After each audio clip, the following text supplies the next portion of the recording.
Pai, em nome de Jesus, nós estamos mais uma vez lançando mão dessa ferramenta que o Senhor tem nos proporcionado nessa nova realidade que estamos vivendo da igreja, do mundo, uma realidade em que somos forçados pelas circunstâncias a nos encontrarmos quase que exclusivamente só virtualmente.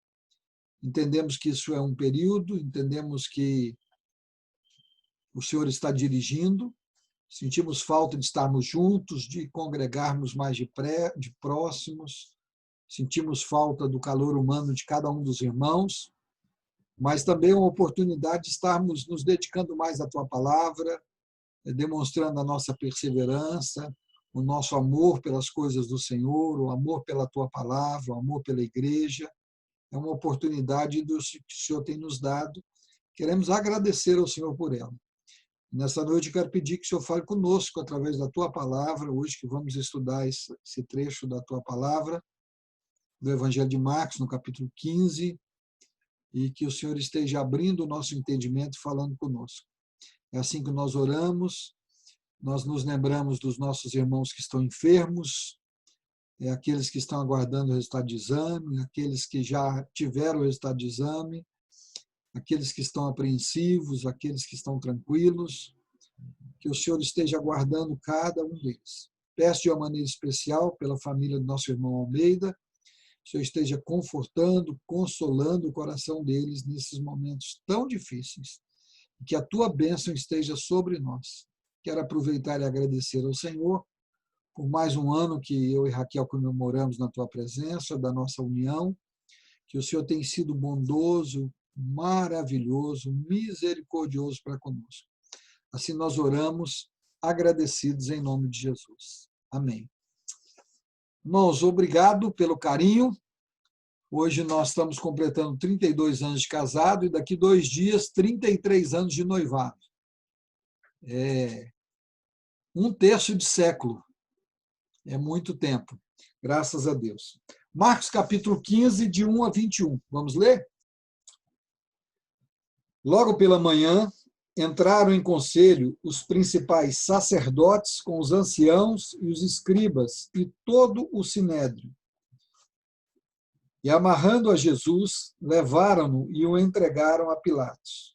Pilatos o interrogou: És tu o rei dos judeus? Respondeu Jesus: Tu dizes. Então, os principais sacerdotes o acusavam de muitas coisas. Tornou Pilatos a interrogá-lo: Nada respondes? Vê quantas acusações te fazem. Jesus, porém, não respondeu palavra, a ponto de Pilatos muito se admirar. Ora, por ocasião da festa, era costume soltar ao povo um preso, qualquer que eles pedissem. Havia um chamado Barrabás, preso com amotinadores, os quais, em um tumulto, haviam cometido homicídio. Vendo a multidão, começaram a pedir que lhes fizesse como de costume. E Pilatos lhes respondeu, dizendo: Quereis que eu vos solte o rei dos judeus? Pois ele bem percebia que, por inveja dos principais sacerdotes, o haviam entregado. Mas estes incitaram a multidão no sentido de que lhe soltasse, de preferência, Barrabás. Mas Pilatos lhe perguntou: Que farei então deste a quem chamais o rei dos judeus? Eles, porém, clamavam: Crucifica-o. Mas Pilatos lhes disse: Que mal fez ele? E eles gritavam cada vez mais: Crucifica-o! Então Pilatos, querendo contentar a multidão, soltou-lhes Barrabás e, após mandar açoitar a Jesus, entregou-o para ser crucificado. Então, os soldados o levaram para dentro do palácio, que é o pretório, e reuniram todo o destacamento. Vestiram-no de púrpura e, tecendo uma coroa de espinhos, lhe a puseram na cabeça. E saudaram, dizendo: Salve, rei dos judeus! Davam-lhe na cabeça com um caniço, cuspiram nele e, pondo-se de joelhos, o adoravam. Depois de o terem escarnecido, despiram-lhe a púrpura e o vestiram com as suas próprias vestes. Então conduziram Jesus para fora, com o fim de o crucificarem. e obrigaram a Simão Cirineu, que passava, vindo do campo, pai de Alexandre e de Rufo, a carregar-lhe a cruz. Amém. Nós temos aí um relato bem conhecido do julgamento de Jesus diante de Pilatos. Ele já havia sido julgado no capítulo anterior, perante o Sinédrio, e é interessante que no capítulo 15 ele está novamente diante do Sinédrio, agora com a presença de Pilatos. O Sinédrio era a reunião dos sacerdotes, dos escribas, dos principais autoridades judaicas que julgavam as pessoas. Era uma reunião de pessoas para fazer determinado julgamento. Como os judeus não poderiam, no Império Romano, determinar a pena capital, a pena de morte, eles precisavam do aval do Império Romano. E o representante do Império Romano para aquilo era Pilatos. Por isso eles levaram Jesus a Pilatos. Já levaram a Jesus com o resultado do julgamento já pré-definido. Já estava definido na cabeça dos judeus, no tribunal do judeu, que Jesus era para ser morto definitivamente. Então, de certa maneira, eles levaram Jesus a Pilatos apenas para conseguir dele a autorização para matá-lo. Já havia uma pré-definição disso. E aí tem algumas coisas só para lembrar rapidinho. Vai falar do Sinédrio, que eu expliquei o que é, outra hora vai falar lá no verso 16 do pretório. O pretório era uma área no palácio em que servia também para fazer algumas assembleias, algumas reuniões e alguns julgamentos. E ali no pretório, os soldados vestem ele de púrpura. Púrpura, na verdade, é uma cor. A ideia aí é que colocaram nele uma capa bonita, uma cor meia vermelha. Era uma capa que os reis usavam, que os príncipes usavam. Se você lembrar, quando Jacó deu uma capa muito bonita para José, os seus irmãos ficaram todos com inveja, porque era uma característica de alguém que governaria. Então, os soldados, para zombarem de Cristo, e agora nós estamos falando de soldados romanos, vestem ele com uma capa, dando uma ideia de autoridade, já que o próprio Pilatos tinha chamado ele de rei dos judeus. Rei tem que ter uma coroa, eles fazem uma coroa de espinhos e cravam, batendo com um caniço, com um pedaço de pau, na cabeça dele, batia na coroa e de maneira que ia furando toda a cabeça de Cristo. E durante todo esse tempo você vê que Jesus não abre a sua boca. E Marcos narra isso de uma maneira bem característica e vai terminar trazendo uma figura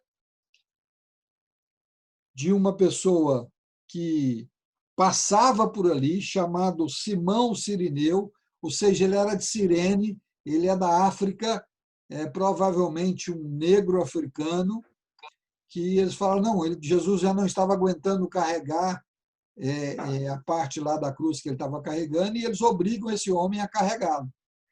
É interessante, quando a gente lê a Bíblia, fazer os links. Quando fala aqui de Alexandre e de Rufo, você vai ver Paulo falar desses dois lá em Romanos. Você vai ver alguma citação deles em Atos, e Paulo vai falar deles também em Romanos. Marcos faz aqui esta ligação. Contando aí rapidamente a história, eu acho que dá para a gente dar uma ideia no texto. Marcos vai narrar esse julgamento de Jesus de uma maneira objetiva e clara, como sempre. A primeira coisa que ele faz é essa conspiração, esse conluio das autoridades judaicas que já haviam julgado Jesus, culpado Jesus previamente e que querem agora só autorização para matá-lo. E naquela época era a morte mais vergonhosa.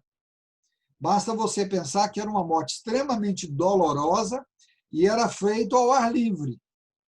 quando a gente estuda um pouquinho ou assiste alguns filmes de época, quem assistiu o Quo Vadis, por exemplo, tanto na primeira versão como na outra, os cristãos eram colocados em cruzes, em postes, derramavam, isso já mais depois da morte de Cristo, derramavam betume nele e acendiam fogo para iluminar o caminho para Jerusalém, o caminho para Roma, muitas vezes. Faziam deles verdadeiras tochas humanas amarradas num poste só para clarear, igual nós temos a iluminação pública. A iluminação pública, poucos anos depois, ia ser feita com os cristãos. E essa ideia de fazer essa punição tão violenta com o judeu, com o Messias, que eles sabiam que era o Messias, e é por isso que eles estavam fazendo. Nós não podemos perder de vista é que, muito provavelmente, o povo podia não entender isso, mas os religiosos sabiam o que estavam fazendo.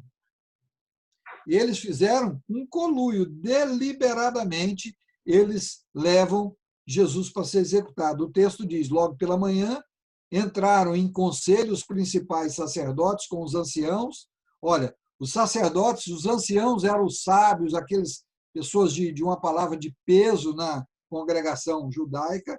Os escribas, aqueles que eram os doutores da lei, que copiavam a lei, que conheciam as escrituras. Se você lembrar quando Jesus nasceu, Herodes pergunta onde vai nascer o rei dos judeus. Eles chamam os escribas e eles vão dizer onde é que nasceu. Eles sabiam quem era. E leva todo o sinédrio para Jesus ser condenado. Na verdade, já estava condenado. A ideia era simplesmente conseguir a morte dele. Em segundo lugar, Marcos vai narrar que Pilatos vai interrogar Jesus. És tu o rei dos judeus? É interessante, eu leio esse texto, eu lembro muito de uma coisa que minha mãe me falou a vida inteira, citando as Escrituras, que é quando Jesus está entrando em Jerusalém, e está todo mundo, Hosana, Hosana, bendito seja o Deus, e aí eles falam assim, eu estou fazendo barulho demais. Jesus responde, se esses se escalarem, as pedras clamarão.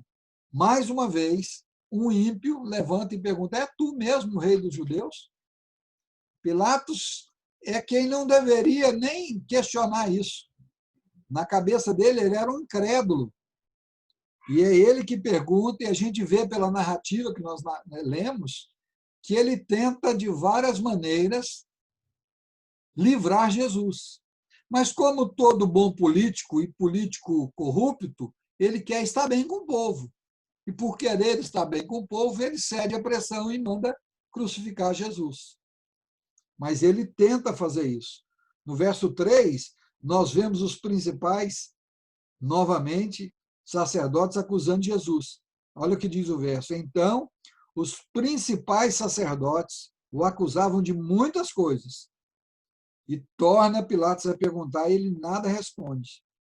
E fizeram várias acusações. No capítulo anterior, nós vimos que a maioria das acusações eram falsas, mentirosas.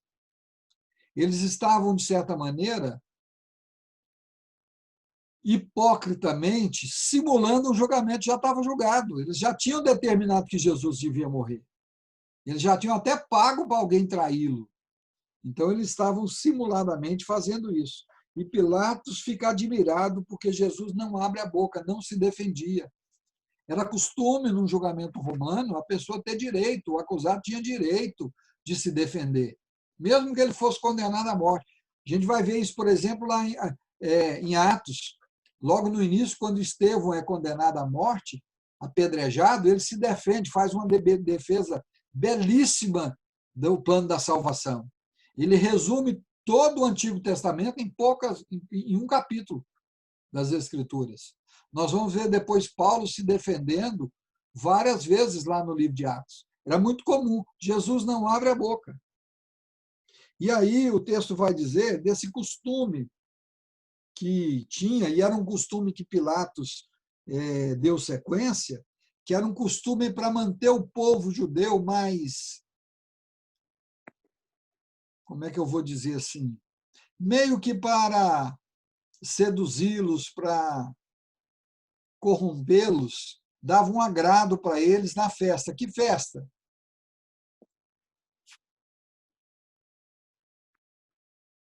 Fala, Lívia. Pode falar aqui. Na Páscoa, exatamente. Tá bom, na Páscoa. Eles estavam na Páscoa, eles não queriam prender Jesus na Páscoa, mas estão na Páscoa, e aí para fazer média com os judeus, porque Pilatos é romano. Pilatos não está nem aí para judeus. Mas como um governante sábio, dava pão e circo para o povo. Então, olha, eu sou tão bom governante que lá uma vez por ano eu permito que vocês soltem um prisioneiro. Independente do crime que ele cometeu, aqueles que vocês escolherem, eu vou libertar. E aí apresentam-se dois, Jesus e Barrabás. É interessante a descrição de Barrabás, né? Preso com amotinadores, quer dizer, uma pessoa que fazia confusão, que era um revolucionário, que pegava em arma, tanto é que nesse tumulto ele havia matado algumas pessoas. Aquele tipo de gente que a gente tem um certo asco, é esse que o povo vai defender em detrimento de Cristo. A mesma inversão de valores que a gente vê hoje, por exemplo, na nossa sociedade, se defendendo os valores mundanos, se defendendo tudo que não presta contra o Evangelho, já acontecia lá com Cristo. Exatamente a mesma coisa. E Pilatos insiste e pergunta: o que eu faço com Cristo, então? Crucifica, como diz, é lixo, joga na lata de lixo. Dá para ele a morte mais desprezível e mais dolorosa possível. Nós temos visto isso acontecer no mundo inteiro com vários cristãos. E nós temos visto, por exemplo, o reverendo Milton, que foi colocado agora como ministro da Educação, está sendo achincalhado, bombardeado nas redes sociais, de tudo quanto é maneira, simplesmente porque ele é cristão. Porque sabe que ele vai defender os valores da família, os valores da fé cristã, e estão querendo denigrir a sua imagem de toda maneira. Para vocês não sabem, eu conheço ele pessoalmente, é um homem de Deus, ele é pastor na mesma igreja, na Igreja Presbiteriana de Santos, Igreja Jardim de Oração, há 30 anos. Ele é pastor de igreja. Eu penso que agora, como ministro, ele vai ter que deixar a igreja para conciliar, mas é pastor de igreja. Ainda é o vice-reitor do Mackenzie, mas vai ter que deixar essas atividades para ser ministro. Mas é um grande homem de Deus. Já o vi pregando algumas vezes pessoalmente. A igreja é uma igreja muito cristã e tenho orado muito por eles. Peço que vocês também orem. Diante desse impasse todo, qual é o resultado? Pilatos quer fazer média. E querendo fazer média, ele consulta o povo. O que eu faço, então? É uma das grandes dificuldades quando a gente está imbuído de autoridade e de uma posição de liderança, é termos que tomar as decisões. E, às vezes, as decisões não são agradáveis. Pilatos, por um lado, queria livrar Jesus. Em outros relatos, em relatos paralelos, a gente vai ver que a mulher dele falou: não mexe com esse não, cuidado, isso é justo. Mas ele não queria se comprometer, ele queria estar bem politicamente. E aí ele cede à pressão e manda Jesus para ser crucificado. Então ele entrega Jesus para os soldados espancam Jesus, açoitam Jesus, zombam de Jesus, dão para ele uma capa bonita, uma coroa, e Jesus então vai para ser crucificado. Jesus é escarnecido por causa dessas coisas.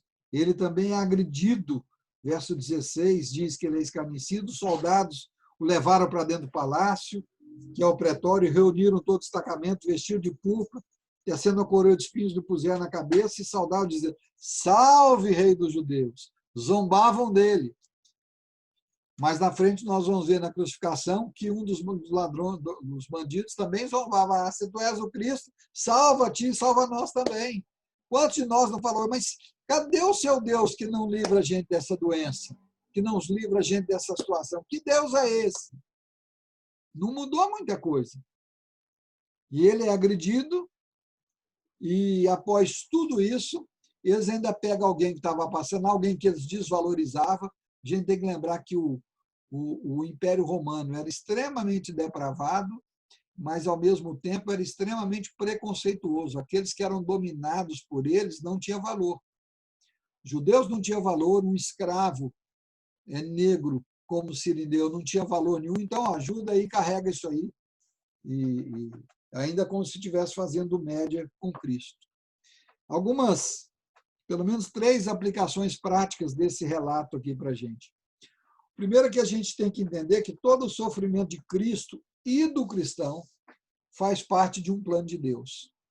Jesus não sofreu porque Deus é masoquista, não sofreu para agradar os judeus, não sofreu para agradar os romanos.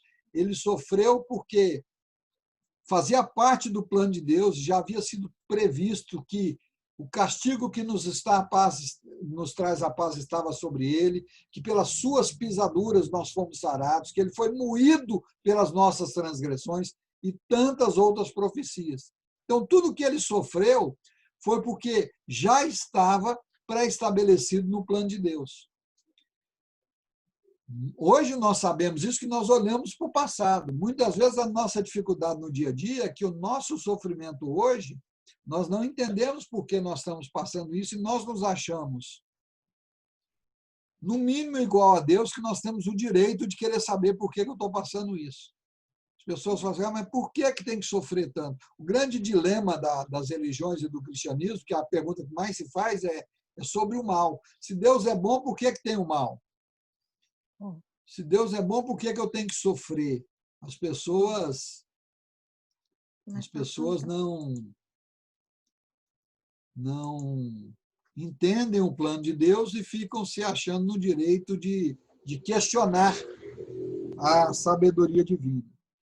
A segunda coisa é que o cristão jamais sofre por acaso. Aliás, meus irmãos, não existe nas nossas vidas acaso. Existe uma direção e uma providência de Deus com respeito às nossas vidas.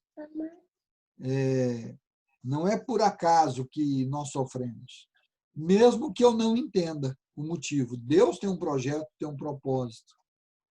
E também nós podemos aprender e eu falei um pouco disso semana passada, é que Jesus, diante do sofrimento, ficou calado. Mas não só diante do sofrimento, diante de um julgamento injusto, diante de uma zombaria, diante de um escárnio, diante de uma dor terrível, que ele foi espancado, esbofeteado, ele ainda assim manteve-se calado. O que acontece quando a gente se sente traído, humilhado, machucado?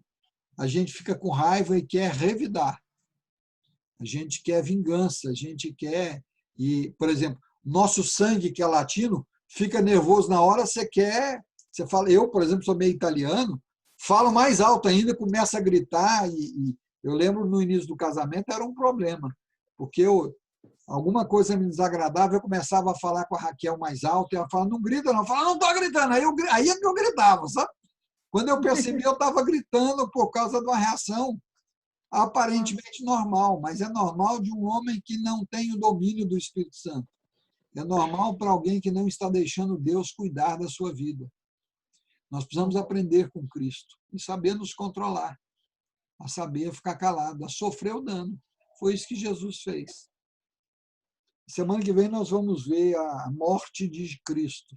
Queria abrir para vocês, para perguntas, para colocações.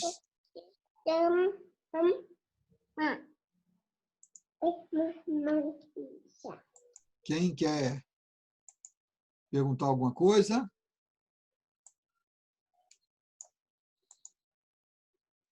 Ninguém? Coisa boa, povo inteligente.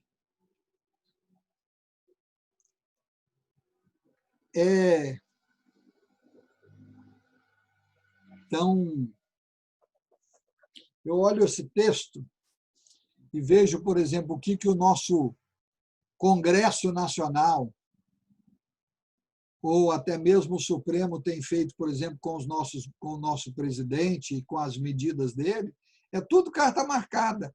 Vamos levar para a tribuna. tudo, o mesmo julgamento de Cristo que já estava organizado, agora tem uma coisa surgindo no Brasil muito perigosa. Hoje eu estava vendo uma live de uns 20 pastores batistas, muito conhecidos no Brasil, e foram 2 horas de live.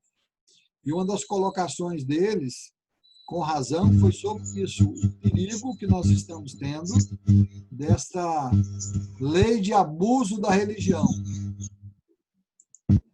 que tem sido colocado por aí, que está tramitando, está querendo ser implantada pelo Supremo. A ideia daquilo ali é criar mesmo uma mordaça e uma perseguição aos cristãos. Porque qual religião você vê falando contra os valores morais baixíssimos que nós temos na sociedade?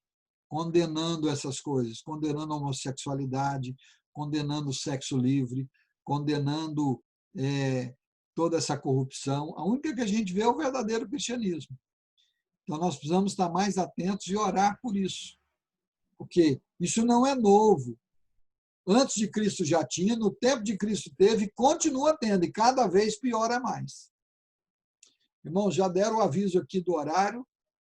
Estou abrindo para alguma pergunta, senão nós vamos encerrar com oração por causa do tempo.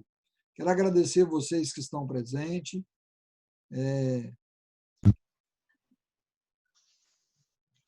Pastor, Deus abençoe o senhor e a Raquel. Cada dia mais, que o senhor possa completar mais e mais anos de vida, de casado. Vou agradecer a Deus daqui a pouco. Eu estou pedindo pelo menos mais 32, irmã Marlene. Amém. Deus abençoe. Se tudo correr bem, se Deus permitir, em março meus pais vão fazer 60 anos de casado. Nossa, que bênção, pastor. Com 5 de namoro.